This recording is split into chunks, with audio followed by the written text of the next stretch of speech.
Hey Ryan, how's it going? Here is your first lesson video. I've also included how to hold the guitar.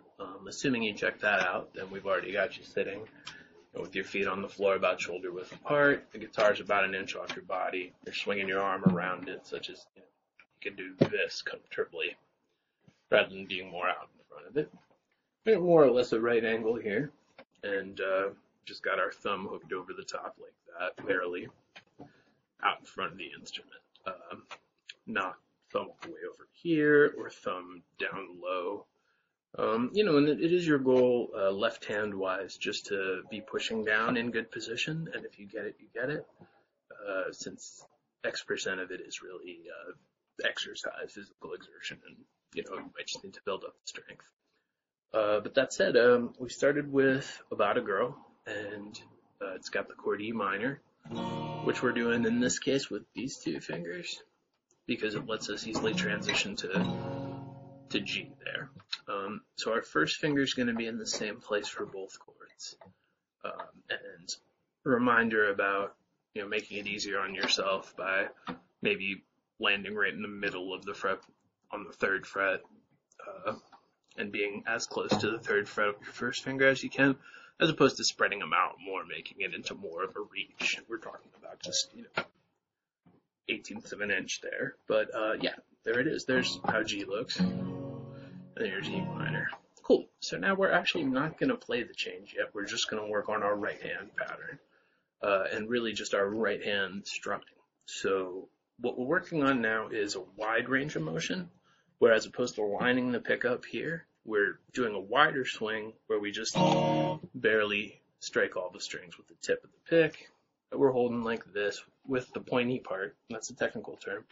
Not just kidding, with the pointy bit pointing at the instrument. So before we actually play the song, if you want to pause now and just try those chord changes a little bit, that'd be cool. And remember to stay consciously focused on what you're doing. One attempt, reset your mental Nintendo, another attempt, rather than kind of going back and forth, halfway focused. Cool. So then before we actually play the song, just get comfortable with strumming down, and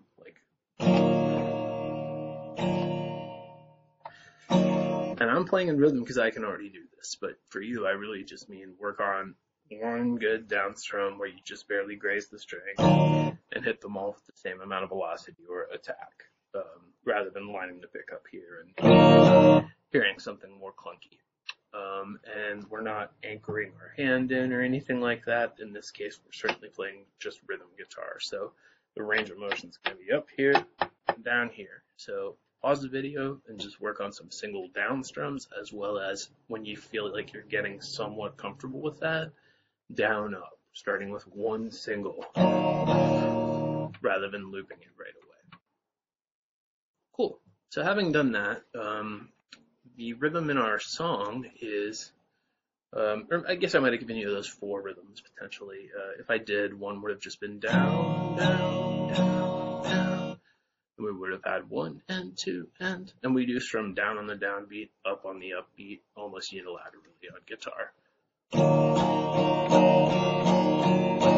Or slower is fine, but either way, that loose wrist but not floppy wrist movement, and about that range of motion, playing it like a drum, not like a harp. Cool. So then our Nirvana song goes 1, 2, and 3, 4, and in the first measure, where we're going E minor to G. So I'll play the whole thing once.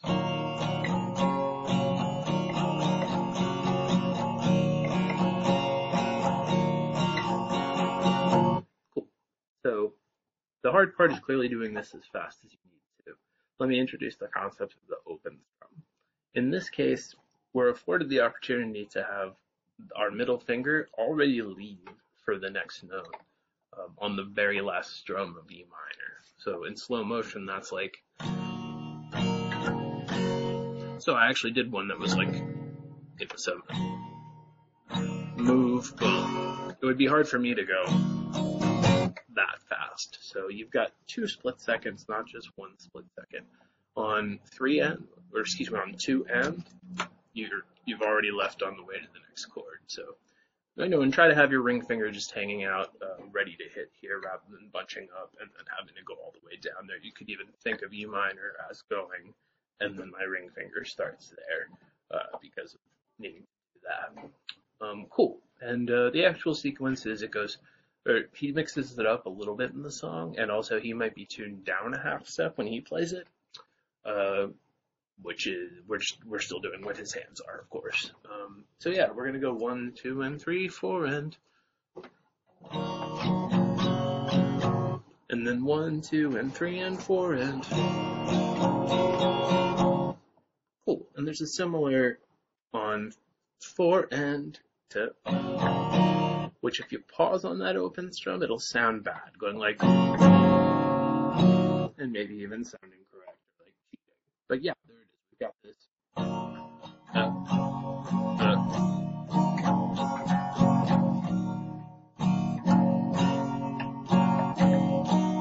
And that's what he's doing. That's what we're doing. Yeah, and you could really be playing as slowly as like, cool. So enjoy that. I believe the other thing that we did was, I know we did the C major scale in first position. Cool. So there's a chord called C, which I may or may not have written on the page, which is neither here nor there. Starting at the 6th string, it's called the 6th string. We're going, and we are memorizing the names of the open strings. So this is nothing, 5th string, 3rd fret ring finger, string under it, 2nd fret middle finger, skip a string, 1st finger of 1st fret 2nd string. So it looks like this. And we're learning that because we're gonna see how it works into that shape. Now let me be clear, we're not playing a song that goes, I've played in rhythm and I'll hit a chord. That's what I did because I already know how to do this, but I want you painfully focused on what you're doing. What we want to do is have very small range of motion, not like, thumbs in this position, not this position or this position. So what we're going for anytime we're playing 2 notes on a string adjacent, that finger actually stays down as though I were about to go right back to it. So there we are, not, but going for the smallest range of motion possible. There it was. So we had a note, then 3 notes, then 2 notes, then 2 notes. And if we want to finish it, so the 2nd string and the 1st string have the same shape. And cool, so again, I'm playing this in rhythm because I can.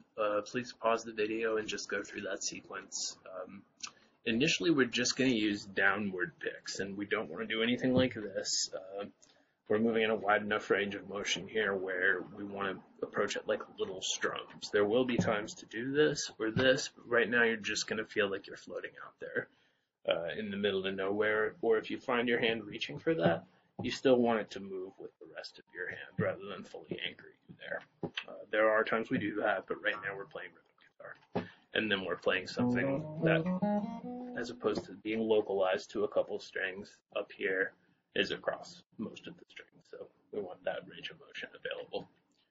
So having done it with all down picks, now we're going to pick the way we tend to, which just like in our strumming patterns, has us going down on the downbeat, on the upbeat, alternate picking. Down, up, down, up, down, up, down, up, down, up, down, up. So there it is. And if we imagine playing fast, then we would actually have to do it functionally. That's why we're not choosing down or up. Cool. So there we are. And end game would be you have played it in rhythm, including alternate picking your way through it. And if you like, playing the chord C. So there we are. The chorus to About a Girl is a higher degree of difficulty, so I also wanted to just remind you to think about some songs and bands and albums and playlists, anything with music that you like on it. I can just keep giving you stuff, but we might as well tailor it to your alt-rock leanings. I will see you at your next lesson.